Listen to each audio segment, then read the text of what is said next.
I would like to once again welcome Debi Benoit of the GoMRI Research Board and Nicholls State University to join me back up on stage. And I'd also like to welcome Stephen Sempier of Mississippi Alabama Sea Grant Consortium. All right, so Steve and Debi, I was wondering if you could talk a little bit about the relationship between GoMRI and Sea Grant and how that all started. Sure, thanks, Emily. Sea Grant has been around since the mid-1960s and has a solid history of conveying the truth. Sea Grant is experienced and good at handling disaster communication. And so the board was very interested in entering into discussions with LaDon Swan of the Mississippi Alabama Sea Grant.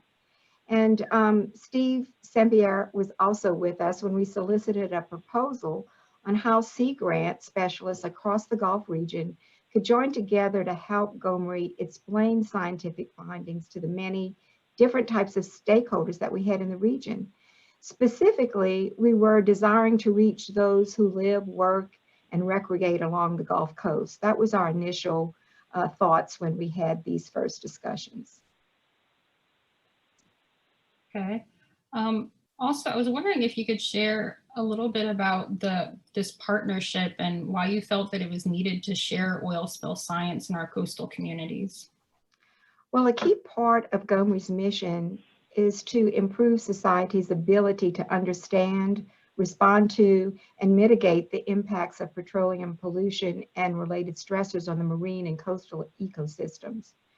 The Research Board believes that this need for understanding includes all of society, not just the academic research community. Sea Grant played a vital role in communicating GoMRI science to the coastal community. Sea Grant had the relationships already in place with the Gulf to enable the dissemination of information to the community. So it made them the perfect partner in this effort. Thanks. Thank you for sharing about that. Steve, I was wondering if you could talk a bit about what makes Sea Grant a good choice for this partnership with GoMRI to share oil spill science with different target audiences. Thank you very much, Emily. So I'll start with what Debi mentioned was the mission of GoMRI. And fortunately, Sea Grant had a similar mission, or has a similar mission, of serving science to coastal communities. So we had similar missions, which made partnering very easy in that sense. And also, as been mentioned, we had connections already with target audiences.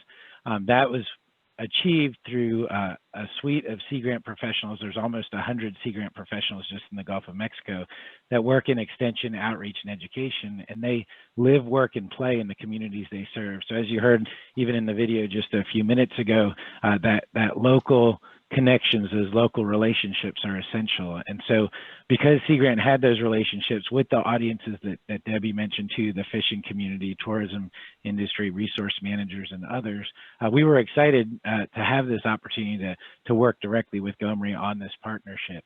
We then, early on talked about how we would go about implementing this.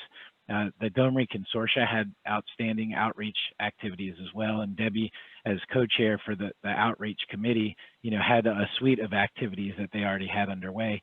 So we were looking at targeting specific audiences that others were not within the GoMRI portfolio. And so we thought about developing a team, which you shared, Emily, and you're part of, which we appreciate, a team of oil spill extension specialists that could focus specifically on oil spill issues, linked to the bridges of trust that were already made within the Sea Grant programs for decades, enhance those bridges and then expand them. And finally, the relationships are one part, but the other element is the science, right? And Rita mentioned this earlier on about the ability to translate science for non-scientific audiences. So the team that was developed and implemented this project were all scientists that had a desire to do outreach. And I think that's the key point, was bringing, meshing all these different elements together. And we were excited to be part of this partnership for such a long time. So thank you, Debi. I second Steve's thanks to Debi. Another question for you, Debi.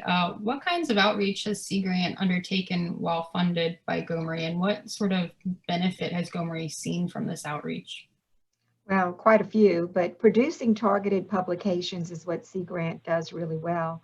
Also producing easy to read and scientifically relevant information for the public. These publications will have use around the world and are a great legacy for us. They also share the latest peer-reviewed research through giving presentations, hosting seminars and webinars, and developing infographics to explain complex topics. And in addition to this, Sea Grant All-Spill outreach team played an intricate role in our annual GoMRIs conferences by leading workshops and securing guest speakers. They have actually been integrated into our family of the GoMRI family, as Rita had mentioned earlier. Well, thank you very much. Again, I'd like to reiterate, thank you for having us to be part of the family. Another question for you, Steve. How has Sea Grant benefited from this partnership? So first and foremost, day one of the oil spill, we started getting questions from the audiences we've been working with, like I mentioned, for many, many years. And if it wasn't for GoMRI's research investment, and I'm really excited about the panel coming up of researchers that are implementing that work, if it wasn't for GoMRI's research investment, we wouldn't be able to answer the questions that we were being asked. And now, fortunately, because GoMRI was willing to invest in hypothesis-driven research, technology discoveries and advancements and many other aspects of oil spills and advance that, we were able to better serve our audiences. And then specifically with the oil spill team, we wouldn't be able to have an oil spill science outreach team as part of Sea Grant if it wasn't for GoMRI's support. And because of that, we were able to have a team that solely focused on a critical issue that the Gulf of Mexico was very concerned about. And so the team was able to take the information, translate it, and then deliver it directly to target audiences, and then also enhance our overall network of Sea Grant professionals. We have, as I mentioned before, people all around the Gulf of Mexico and beyond, and we were able to give them the information when they hear questions, when a spill occurs or a fisherman's concerned about X, Y, or Z. We have built that capacity, so that was tremendous. Absolutely. My final question is to both of you. What's the geographic reach of this partnership? Well, I would say initially, again, as I mentioned earlier, that we engaged Sea Grant with the idea of reaching our Gulf Coast community, as they were the ones more greatly affected by DWH spill. But since it is a place-based around the country organization, they have over 33 Sea Grant programs. So this gave GoMRI a further reach into all the coastal states. And then ultimately, eventually, it even touched in other countries as well. So it really impacted, had a huge impact on reach and far outreach for us. And that's why we were so pleased to have them. Yeah, and thank you, Debbie. We did start really small circles, just focused really locally and regionally. And I think as the partnership matured, and we were talking throughout the whole day today about trust and building partnerships and networks. I think as that grew, our reach was able to expand too. And now, as Debbie mentioned, we've reached out to Sea Grant programs all around the country. And now within that whole network, when a spill occurs, they know to contact the Gulf oil spill team. For example, in Delaware just last month, there was a spill. We've been working with Delaware Sea Grant. 14 months ago, the Golden Ray incident in Georgia, so Georgia Sea Grant, we've been working with them. So our ability to then expand and support the entire Sea Grant network in this type of a disaster topic, disaster science, has been tremendous.